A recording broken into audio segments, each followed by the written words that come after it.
Welcome to the Blades and Bloodlines podcast. I'm Aidan Biasi, a 7th generation barber, carrying on my family's legacy in our 3rd generation shop, a fixture in our community since 1978. This podcast is about more than cuts and trims. It's about connecting with people who have incredible stories, fascinating careers, and vital perspectives to share. Every episode encapsulates an authentic barbershop experience, a bastion of free speech, likes of which you've never seen, and flows into a meaningful conversation, one that might just change how you see the world. So pull up a chair, sharpen your mind, and join the conversation. And remember, soon you won't be able to say anything. So while you have the opportunity to say something, say something.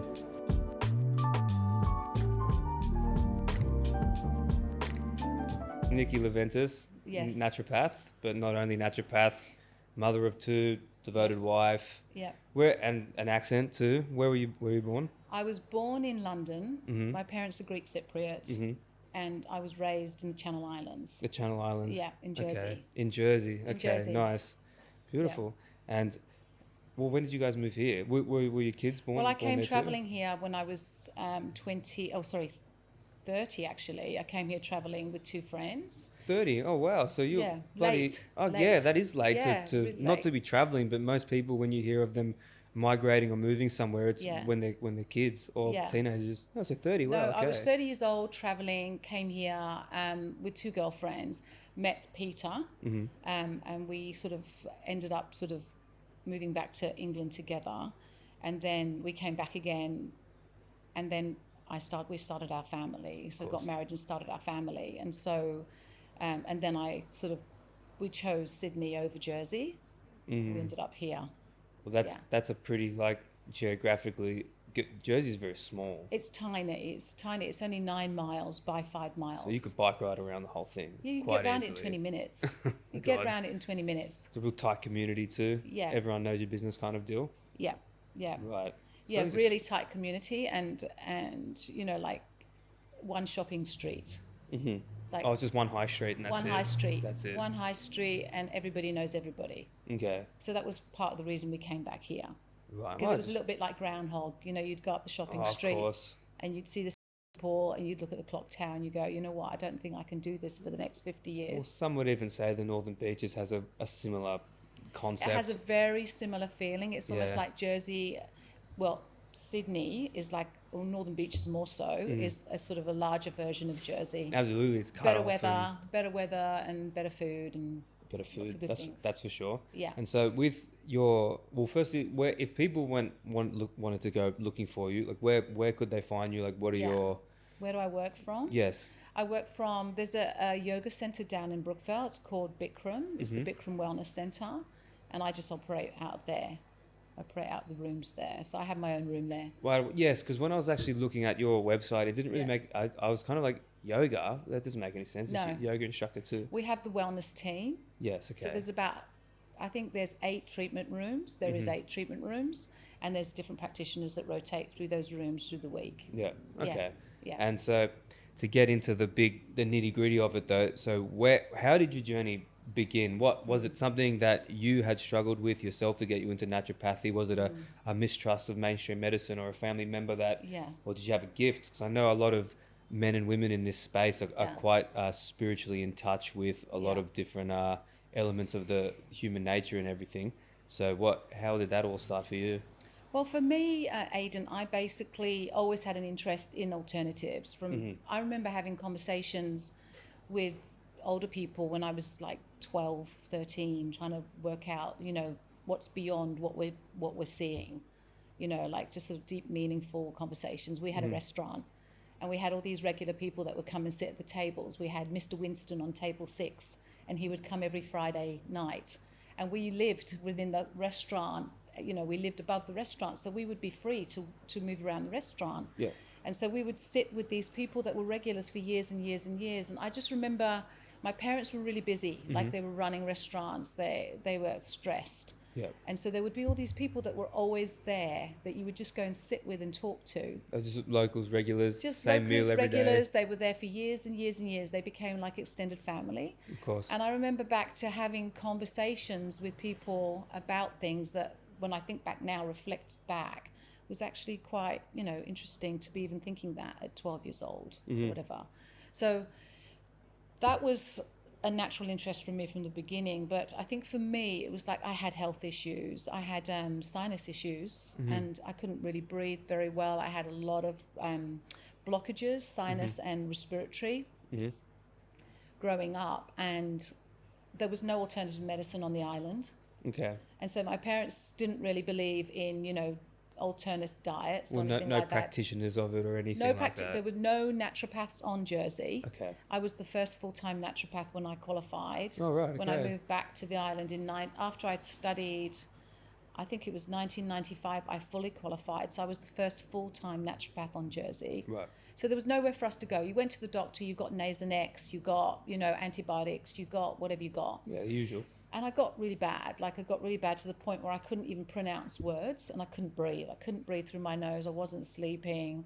I had, there was all sorts of issues associated with it, but also gut issues. Like, there was irritable bowel association to the sinus. Yeah. And from my studies, obviously, sinus and gut are correlated. Of course. So there's all sorts of layers and the deep underlying causes.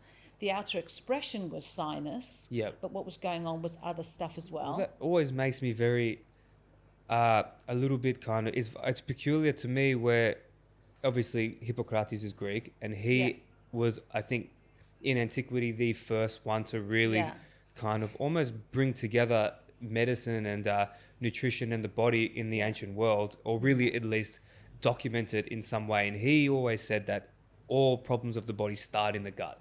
And if they're knowing that thousands of years ago, then where, I guess, in your opinion, how was that forgotten?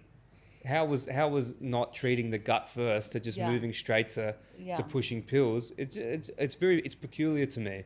Well, it is because I suppose modern medicine took over and fast track remedies to symptoms came in. Yeah. Money was a big issue. Big driving factor, of course. So it's like, and in the end, it overrode nature's cure.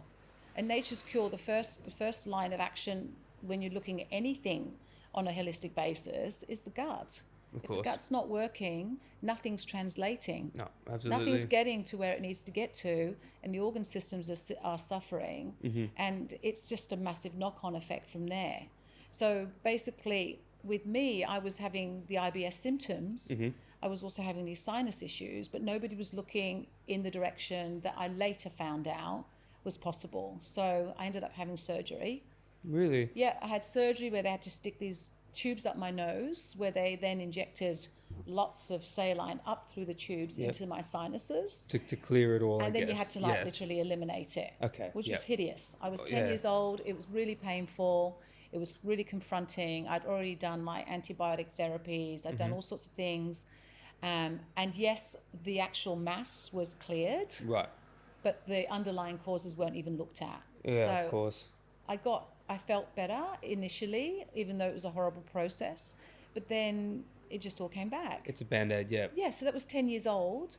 I didn't learn about alternative medicines and foods and other options that were available to me until I moved to London to study. Okay, yeah. And then when I went to London and studied, I went to a Vega practitioner, which is sort of like intolerance testing, etc. Right. And he found that I had dairy sensitivity, wheat sensitivity, and other food groups.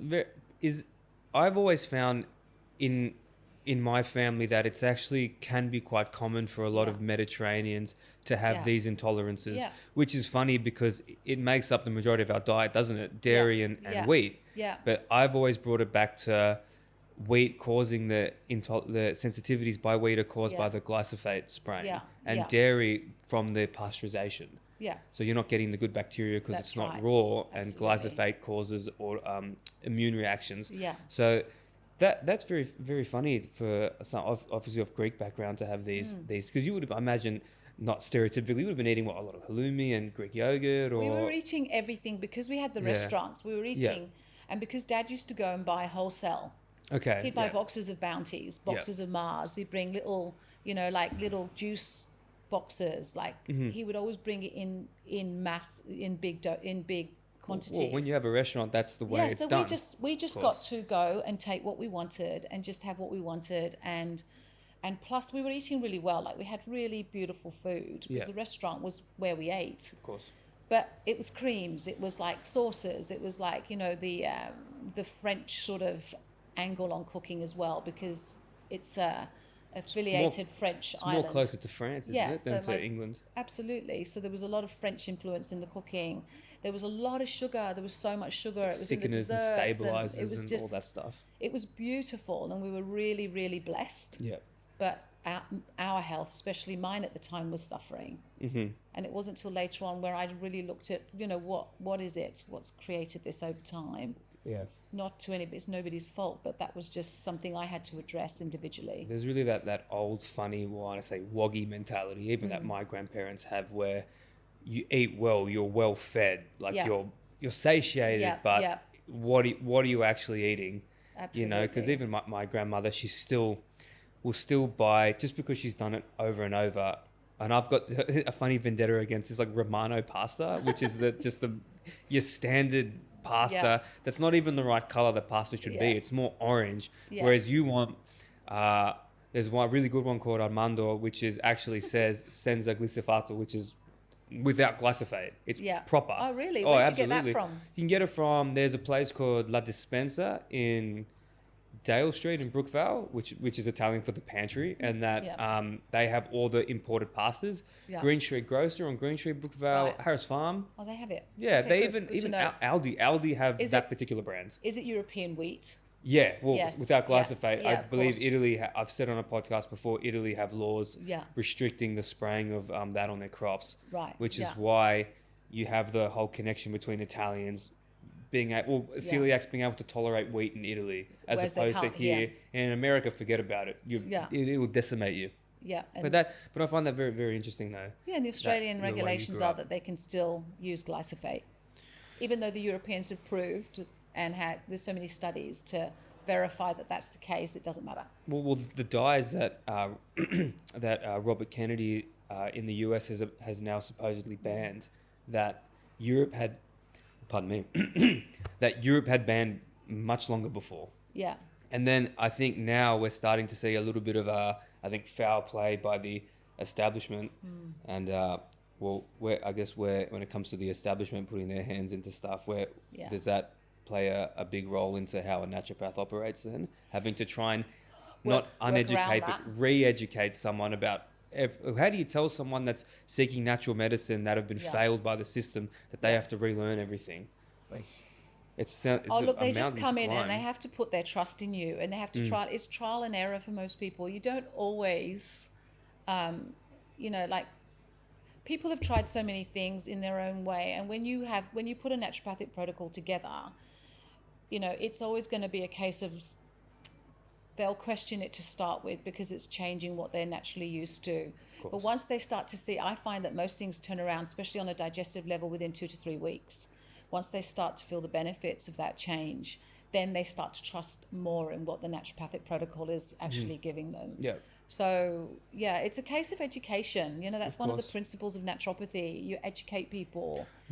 That's how you say it. I was calling it naturopathy. It's fine. Naturopathy, naturopathic, it's all the same. Sounds better the way you say it. It's just the way you use it in a sentence. Yes, of course. So basically they come in and, hopefully they'll trust what you've got to say, and they will take the education that you're willing to give them, and that you hopefully have seen the big picture, that you understand what it is that they need in the way of their program, because their program is so diverse compared to a medical model program. Medical model will often, and I'm not saying that across the board, because there are some amazing integrated doctors that do look at diet and lifestyle and look at mindfulness, etc. I think the majority of doctors in the medical system will have their focus will be on symptom relief. Of course, because the Band-Aid fix. They're time poor. They don't have what we have in the way of the luxury of time. Well, when you've also got a GP's office and his waiting room is absolutely, let's just say, filled to the brim with riffraff that are just in there going, that are obviously, say, for example, a woman's, big man or woman, and they're just straight, you could definitely tell that she could lose weight, he could lose weight, they could change their diet, but are they really going to?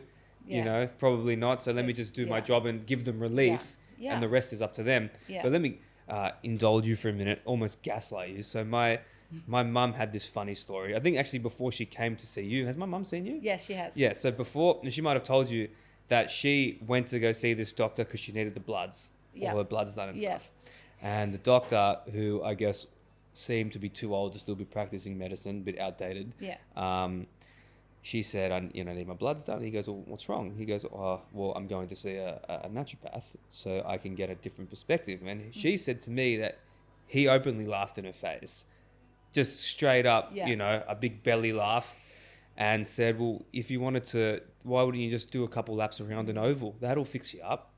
I'm like, oh my God, this guy has been practicing medicine since the 40s. It sounds like a very old school thing to say, do a couple laps around an oval. Yeah. And so then that kind of leads me to my next question then, it's a little bit insulting to your profession then to kind of laugh at someone that would want to go use one. So then how do you respond to backlash in what you do from the mainstream establishment that wouldn't take you seriously?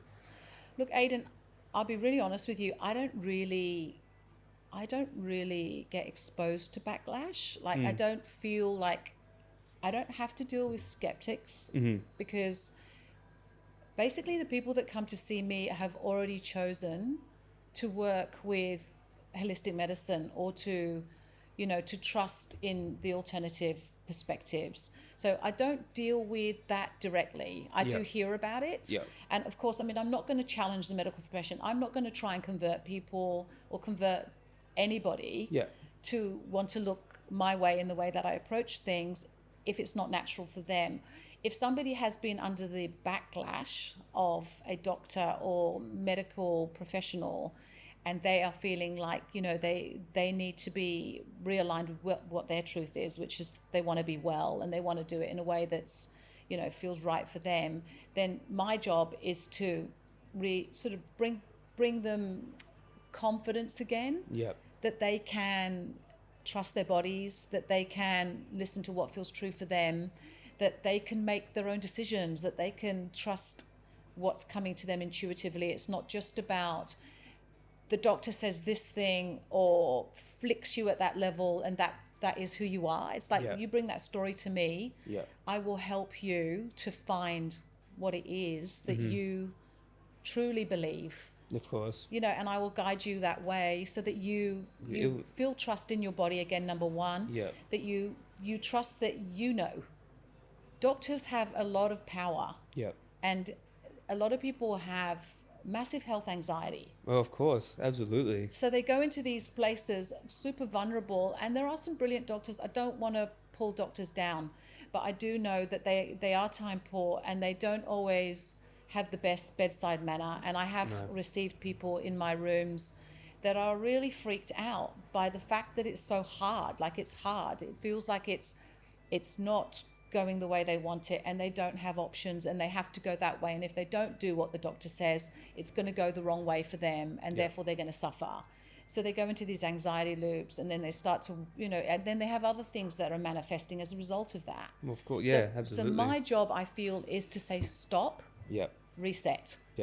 What do you want? What do you believe? What do you know? What can we do? And let's just go one step at a time. Come back out of the headspace, because the mental anxiety around health can be profound. Of course. That can be more the problem than the actual problem for so many people. Well, even in our pre-filming chat, what I was talking about with you with my own health issues, that too, well, the me letting my illness define me is what led to substance abuse. What led to absolutely. It didn't nearly break up my family. My wife was a rock for me during that time, but it put her through this unnecessary hardship that she didn't need to be. Whereas, for me, the whole illness defining you is how I feel. A lot of people that would come to see you is how they would feel, because when I went to go see one of my GPs here in DY, and I told him, I'm trying to manage this the best I can with my illness. But he was saying things like, I said, I'm going to try and make sure, because for me, one of the scariest things to manifest for me personally is eczema and psoriasis. Yeah. For whatever reason, those two things scare the shit out of me. Yeah. And I did have it before. I was on steroids once on my knuckles and hands. Yeah. And I've seen unfortunate fellows with on their legs and their face. And I remember kids at my school that had this crazy, their skin was and I just felt so bad for them. I said, man, this looks like the worst possible thing that you could have. Yeah. And the doctor said to me, I said, I'm going to try my best to not let this happen. He goes, oh, but just so you know, it will happen. You will get it. And I'm like, oh. So that's not making you feel too no, good, right? He shattered me. Yeah. Absolutely shattered me. It's already putting you in a bad place because there's your hopes being shattered and you're already showing your issue because it's a skin thing. Like when it's on your skin, it's visible. It's visible. It's like everybody can see it, and it's you're exposed basically. And it would almost detract to some superficially with other people. It would say, oh, it would detract from your beauty or how you are as a person, or he's dirty or he doesn't look after himself. Absolutely. And you know how cruel people can be. They don't understand. Yeah, people will make their own assumptions and sometimes act in ways that you can feel. Because you're already in the headspace of something's wrong. Of course. And then you've got people's energetics around you in the way they approach you, and we read these things when we're dealing with our own issues. We read because it is a focal thing in our minds as far as how we see ourselves. So I think it's a really important thing to bring people back to trusting themselves and feeling more confident that there is hope in whether it be an eczema or whether it be an outer skin obvious condition, or whether it even be a mind loop, or whether it be a digestive issue. Like I feel that the most important role I have as a naturopath and as a Bowen therapist is to bring peace back to the individual, to feel like they can manage what's going on. Absolutely. To make them feel like, it's okay. This is just part of something I'm going through. It's transitional. It's not permanent. It doesn't define me. Yeah. Or it doesn't define you. Yeah. And this is an interesting thing that I always like to bring back, especially with clients that are guests that are more on the spiritual side of things, of your Greek Cypriot. So I imagine you're Greek Orthodox as well. Yeah. So how then do you ever use the Christian kind of principles of, this is your hand, this is God's path, you don't know God's plan, these are the hurdles he's put in front for you. Absolutely. This is exactly, Jesus and Marcus Aurelius, both those two, that power duo are the ones that really kind of put me in that position where, okay, I thought to myself, what hurdles has he put in front of me and why? Yeah. So you've got the spirituality of Christianity saying these are going to build your character, but then you have Marcus on the other hand saying these are the tools you need to be able to navigate the barriers. So I feel like they work very much hand in hand. Absolutely. And I guess does that come into how you treat 100%, clients? Because 100%. it's the mental game really. Absolutely. The life will kind of reflect the color of your thoughts. Yeah. And it's very, very, very true. Because I can imagine you'd see all kinds of distressed clients, everything. Most people have some element of stress around their presentation, doesn't matter what it is. Well, of course. But I just, one of the things I follow actually, Aidan, a lot is there's different books written around the body being the barometer. The body is your barometer. Like your body is expressing whatever it's expressing to get your attention at a high level as well. And so it's not just always about addressing the physicality of what's presenting. So if somebody comes to me, often when I ask questions in a consultation, I will always ask what is going on for you? Like, what does it look like? How are you experiencing it? And then often I find that once the person is feeling more comfortable and relaxed around you, that they start to tell you the deeper layers of what's going on. Of course. And often, there are references, like The Body is a Barometer of the Soul by Annette Noontil. It's a book that I use as a reference. Then there's also great, Louise Hay, who is, the original Body is the Barometer, Body Talk, or what was her book, the original book? Would that have been considered a little bit kind of almost heretical back then? These kind of teachings? Or actually, I think I found that a lot of these naturopathy teachings were actually a lot more mainstream than they are now. Because I was actually going to bring it back to your heritage. You would have had, just like me, your parents and your grandparents giving you all these folk remedies for all sorts of things. Oh gosh, they had remedies for everything. They had remedies Like, for everything. obviously, if you Onions and garlic, onions in your socks, onions in your pocket, in your pockets, onions in your socks. grappa, or what's the Greek one? Ouzo, if you got a cold. Yeah. I remember when I was around my mum's town. Rubbing the pure alcohol on your joints to allow for to get the inflammation down. Absolutely. Things like that. Bread on a wound. Bread. My Really? mum used to wrap bread on bruising, on trauma, like a bruise. I've never heard that one before. Yeah, wet bread straight onto the part that's been bruised. Yeah. And wrap it. She did that a few times while I was growing up. That's very interesting. Yeah. We always had gargle salt. Yeah. Or bustina, which is an Italian soup.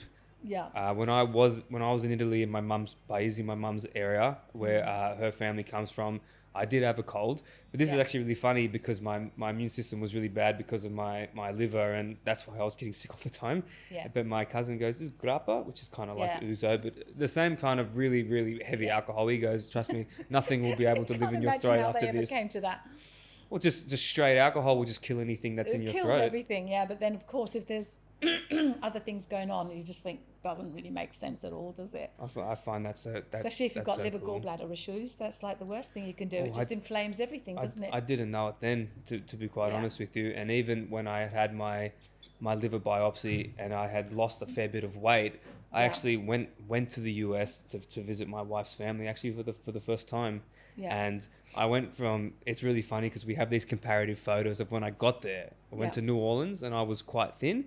And when we were left maybe a month later in Houston when we flew out, I was really fat because I had just kind of unleashed myself on American food. And I loved American food when I first went to the US to see my wife's family. But now, honestly, when I go there, I have anxiety every time we go into anywhere. And there's a very, very, very good app. I don't know if you've heard of it. It's called Seed Oil Scout, which has a map of every restaurant where you are that tells you which ones don't use seed oils. And all the Houston area, one of the fifth or sixth biggest populations in the US, in the cities, had one restaurant that didn't use it. One. Yeah. And that was, I would go there all the time. And I loved it when I went there because the garden out the front had basil and rosemary, a health food shop on the side, and a restaurant that did, fish and made really good seed oil free pecan pies. And, from Texas, you got to love your pecan pies. Yeah. And it was very helpful to know that was there, but it was one. Yeah. And so one amongst hundreds. Millions. Yeah. And so I know that in the US, a lot of people are on medication. Almost, I think, almost a whole third of them are. But then, having said that, it doesn't mean that there is no place for pharmaceuticals, right? They have their place. Like, where do you draw the line between that? Emergency. Yeah, of course. First thing, like trauma, accidents, hospitals. You can't go, obviously, that's the first line of action if there's anything like that, where the medical model is so brilliant and so we need the medical model in a big way, in a really big way. If somebody's got like an acute infection, a sepsis, a meningitis or something like that, you're not going to start worrying about homeopathic medicine. You're not going to start putting, herbal medicine concoctions together or give them supplements or diet. They have to have that treated straight up. If there's a heart attack, stroke, anaphylaxis, spider bites, whatever, these things need immediate attention. And without the medical model, we'd be done for. Yeah, so I agree. Of course, that's, where I see the medical model being so incredibly important. We're so grateful for it. Yeah. I think as far as, and also chronic disease management for some people, alternative medicine's just not enough and the suffering's too much. And if they've gone too far down the line with it, to reverse it is suffering for some people. And for me, I don't say, well, you shouldn't do that. You shouldn't take steroids. You shouldn't do this. You shouldn't that. No, there's time and place for absolutely everything. Of course. But look, if you can work on preventative medicine and work with and collaborate with the medical profession and bring greater awareness and give people the options, then I think that's the perfect solution. I don't think it's all one camp or the other camp. We all need each other, and we should all be, working and respecting each other's perspectives and models. so that we can, attain, I suppose, a widest choice for people. And so I think the medical model has very massive purpose, but Absolutely. definitely I place. feel it would be wonderful if more people could access preventative models so that you can look at the underlying causes before it gets to the point where you have to use symptom medical treatment models. Yep. So that's the only thing. I feel it would be wonderful if everybody had access to that. Yeah, it's true. Well, I guess I'm exhibit A of a lot of what you said. Yeah. Without the prednisone, Yeah, I don't. of course. I honestly. Why would you suffer when there's a solution? And for those of you that have never had skin itch the way it does when your liver's absolutely. messed up, it's you can't explain that. well, you scratch it and you get a rash, but there is no rash. So I nearly wanted to peel my skin to see what was going on under there. And I actually had some people telling me, you're right about the burps. Excuse me, with the fizzy water. My God. Burp. My God, it does. It's so nice though. Thinking like, man, is he on the needles? And I'm like, he's doing this all the time. And I said, man, it just itches. But for whatever reason, here and like there and my feet. You should have seen, we shouldn't have. My feet, before I was on medication, were just like, looked like I had walked maybe 1 kilometer on a hot tar because I just scratched them on whatever ledge was near me. And I remember my wife was in bed with me, and I'll say it straight out. I broke down in tears right in front of her and put my head on her belly, and I said, "What is wrong with me? I don't know what's going on." And she would try everything, even my wife's Mexican, so even Mexican folk, like folk spiritual kind of they call them limpias, which is like energy healings. Yeah. So she'd get her rosary beads and an egg, and she would then recite the Hail Marys, head, chest, legs, all the extremities, and just to give me some relief. And I remember when we went to Mexico, we brought back obsidian totems of the Aztec gods. Yeah. And I said, but this is how desperate I was getting. I said, let me put it on my chest because I know that obsidian's like a bloodstone. Yeah. And so it's I said, yes. I said, let me put it on my chest. But even she was like, are you sure? Isn't that kind of pagan? I said, just do it. I'm desperate. And look, when you're in that place, it's anything and everything is relevant. Yeah, of course. Everything's relevant, and there is massive things that we can say about crystals and healing. That's another whole podcast. You're wearing one. Is that I love crystals. Is that I like stones. Amethyst or? This one's a turquoise. That's a turquoise, but the clearer one. This is a Lemurian quartz. Oh, Lemurian, I like that. Look, nice. I use it for different things. I've always loved crystals. I'm just drawn towards them. They're living forms. Yeah, they're living People energy. don't understand that they're living forms, and I just think they're part of who we are. No, that's absolutely. Yeah. My parents had a shop and they sold them, a whole bunch of them. That's right, down at in Curly, yeah. And I remember my mum did put in a quartz. I remember when I was doing my HSC, I put my tie on.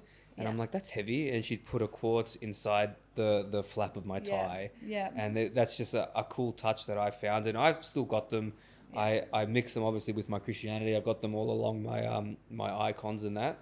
But that my mum had this funny saying. She goes, it's good to have them, but she said, don't be a crystal slut. And I said, well, what does that mean?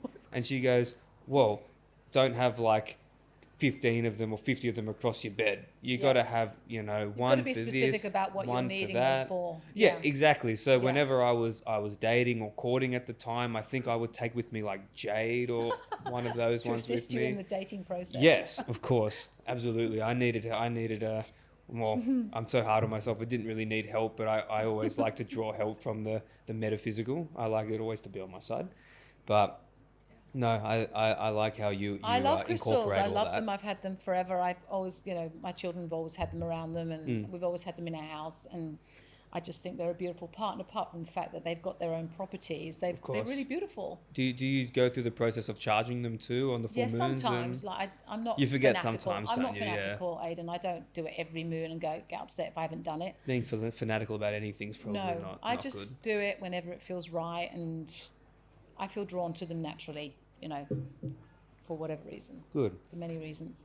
And now I wanted to bring it to let's just say a more controversial part of the show, and this is actually, I feel like since COVID, and that's the buzzword. I think everyone knows where we're going with this now. I don't want to bring it to a point where we're making assumptions or giving our advice as gospel, but I feel like there's a lot of haze and grey area around it now, and I want to clear the air from a naturopathic perspective. So when it comes to immunizations, childhood immunizations, the first thing I wanted to bring up to you is vaccine injuries. Like, do they exist? Very good Or question. Can they exist?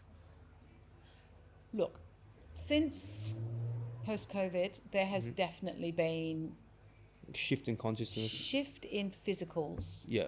Shift in physicals, presentations physically unexplained. You know, a lot of neurological, obviously there's all the myocarditis and all that sort of stuff. Can we definitively say it's COVID? Well, is there a study? Is there something that says that is exactly what it is? No, we don't have that yet. Of course. We don't have that yet. I can't put my name on that. It also, to play devil's advocate, myocarditis and heart attacks did exist before. Absolutely. And they have gone exponentially higher Yeah. in young people, especially males, Yep. since COVID. Again, I can't put my name on that's exactly what is happening. That's but just, I it's can, just what's happening. But it's happening. It is happening. It's happening. It's everywhere. Like there are definitely cases that come to me that have conditions since that they don't understand, that weren't pre-existing beforehand. Again, I can't say exactly how that is happening or what's happening, but I have noticed it. I have noticed it definitely. And of course, we do see in the media all the different cases that are being presented.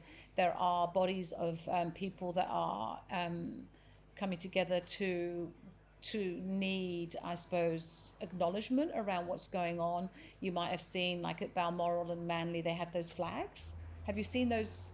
No, I actually went to Balmoral a few weeks ago. What They've flags got are the there? flags, and there's people that have basically fatalities since COVID, and also Oh yeah, I did see that actually. and also yes. injuries, or physical conditions or presentations since that, again, cannot be 1000% connected to it, because there is no absolute study that we can relate to. But it's one of the only factors, It's the bigger only thing factors that's majorly changed. Exactly. Yeah. It's the only thing that's majorly changed. Again, you know, there are people trying to get recognition around this now, and I think there have been cases where they're in courts, etc., where people have tried to have their case heard. I don't know if there's been successful cases. Well, I think the government now have, from what I've seen, have opened up a injury fund for people that have been injured. So I've seen that. I don't know how true it is, but it's kind of frustrating how that's under wraps. It's almost like now it's not that public knowledge. No, it's not. We don't know it's actually happening, but it is. I have obviously seen that this is existing at the moment. Of course. So there has been changes. There's no doubt about it. Yeah. Look, as far as vaccine goes, I'm not anti-COVID vaccine specifically. I've always been anti-vaccine. Okay. Anti-vaccine since the beginning. I've never done my children weren't vaccinated, and Respect. unfortunately I was. But I feel you there. but you know, I just have, I suppose it's the education that I got as a naturopath. It's the information that I got. I couldn't deny that information, and with that information I acted accordingly. Yeah. So again, it's one of those massive questions, like what is what, and what is absolutely black and white in literature that we can say. Well, nothing in the world is black and white. No. And I think I speak for a lot of different kind of angles and companies that produce either procedures or vaccines or pills or anything. Yeah. There is too much of a financial interest in these, Sure. which then raises the red flags. Yeah. And for me, and I said this the last time we filmed with another guest, it's not so much, and you've obviously said straight out, I'm anti-vax. Yeah, and a lot of people now will just kind of beat around the bush, and even me now, I think I'm getting to the point where I'm brave enough to be able to say, you know what, I am. But having said that, let me preface it by saying it's not anti as in I'm going to sit there and judge you for what you're doing with your kids. It's you're their mother, you're their father. Yeah. It's your responsibility, and you accept the consequences if there are any 100%. when the time comes. Yeah. But having said that, though, that doesn't mean that you can then turn around and say to me that what I'm doing is wrong because this is the way I've interpreted data, I've interpreted my own experiences. And I think Robert Kennedy coming on Joe Rogan, that to me was the biggest catalyst for the decisions I made for my own offspring in regards to this kind of thing. But the one key thing that he did, before I touch on something else, is that he actually gave evidence. Mass amounts of evidence, which you could then go and look up yourself about how we came to this conclusion and why. And it's the classic human nature red flags. Okay, well, if you've invested all this money into this, well then let me come to your head office and debate you. No. Can I have the files of how many people were injured or the indemnity records? No. Well, these are all massive red flags to me. Sure. And this is just in a normal sense, if someone is saying to do something but won't express any evidence or proof as to why they're doing it, well then it's a little bit weird. Yeah. I mean, if I gave you like a mystery box and said, you know, you have to drink whatever's in it, what's in it, I'm not telling you, well, you probably wouldn't do it, would you? But this is why this is what we call the COVID psyop. But to me, everything's a psyop now. Yeah. You know, everything has to be questioned. But having said that, you do what you want, but there is no forcing other people. Absolutely, that's the bottom line. I think Make so. your choices. Make your choices. And Don't judge anyone else. Yeah. And don't judge others for making those choices. No, of course not. And it does kind of become frustrating then when you see that the mainstream do have the backing of the media.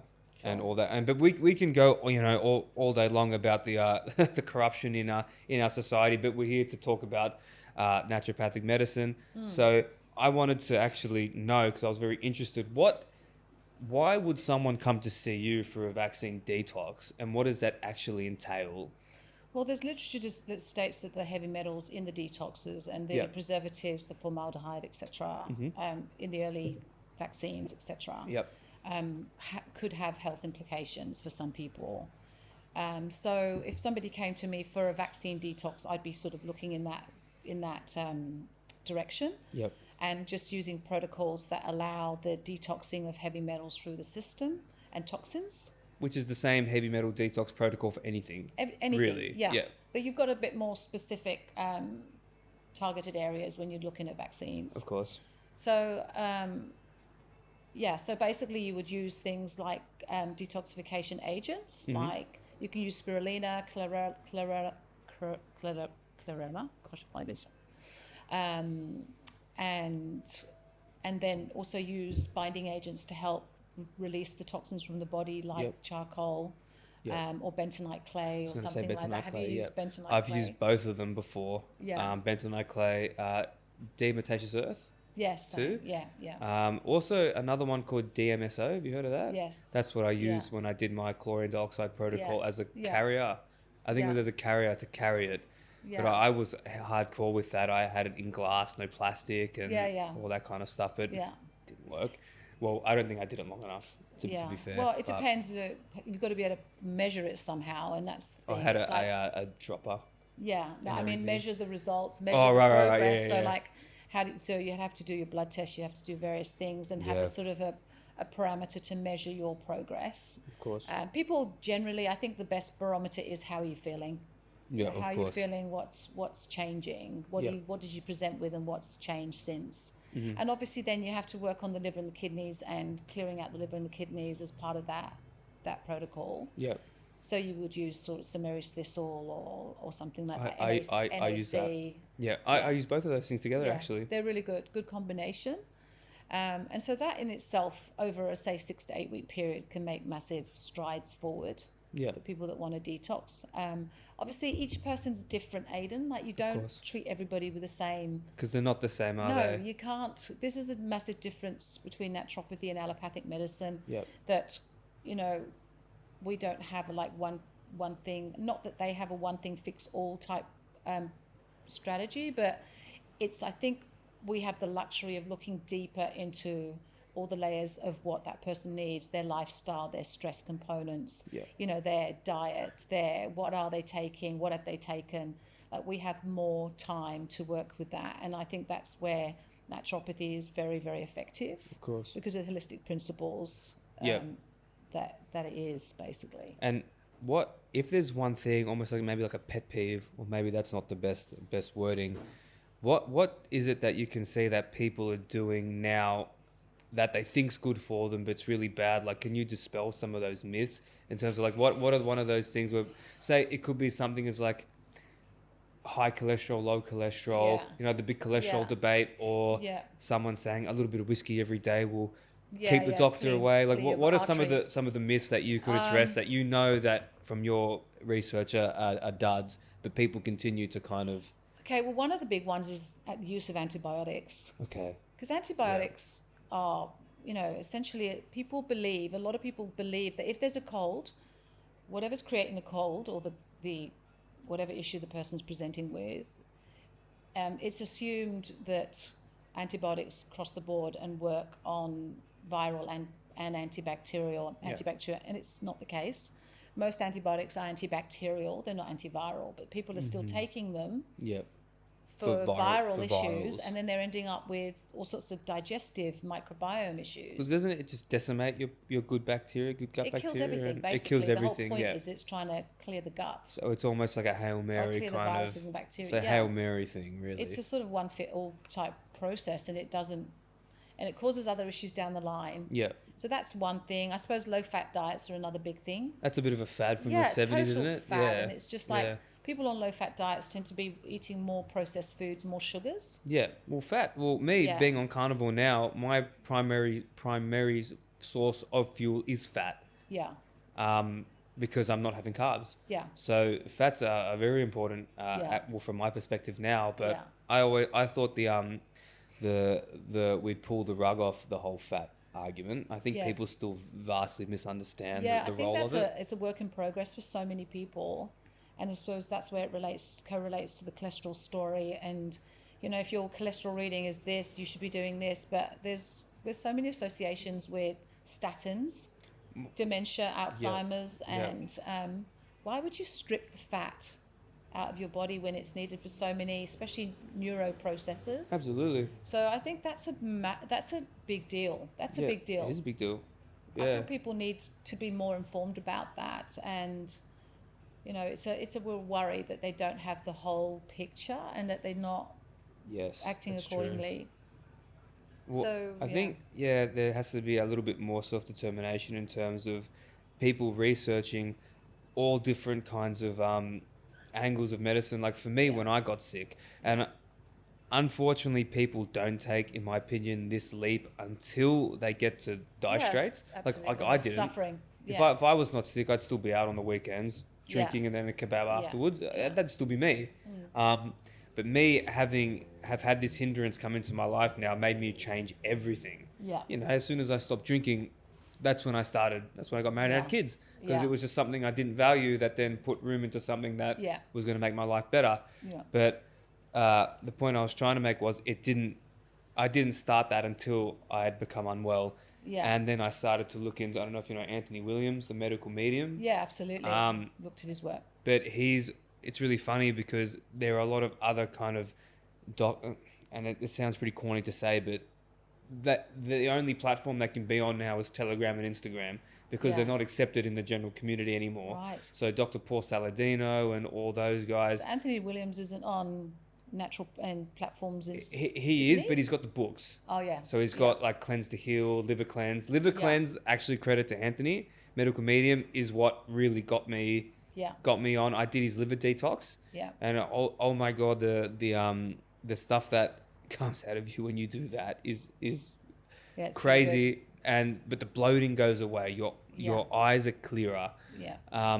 But there are a lot of things I disagree with where he says, and this is where, maybe you can comment on this, that I find a little bit counterproductive with my issues, is because he is very much anti eggs and dairy. Yeah. But then as soon as you go to the other side, Yeah. they're like, are Yeah, you crazy? Eggs and dairy, you have to have them because Yeah. it's a nutrient. It's basically a nutrition superpower. It But is, he yeah. says, no, it's going to feed you pathogens. Yeah. So I've gone on his Instagram and looked at some of the stuff he tells you to do, and people say, well, gee, Anthony, are we meant to eat grass? Are we cows? What do you want us to eat? Yeah. So is that just come down to everyone's different again?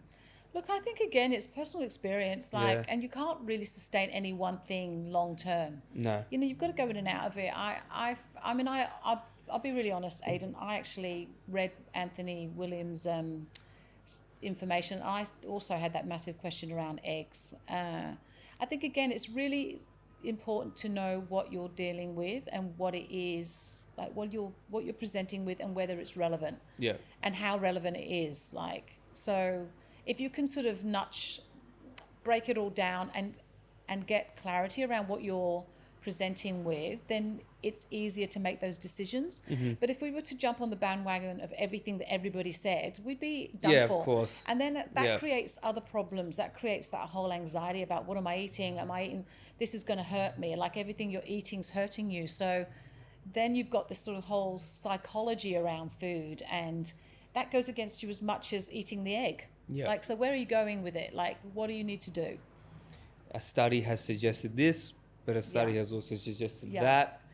Socrates said, if there's one thing I know, it's that I know nothing. Yeah, we know nothing. And I nothing. think that's how you have to kind of approach It's approach sort of being in these the things. unknown, isn't it? And being okay with not knowing everything. And it's about balance.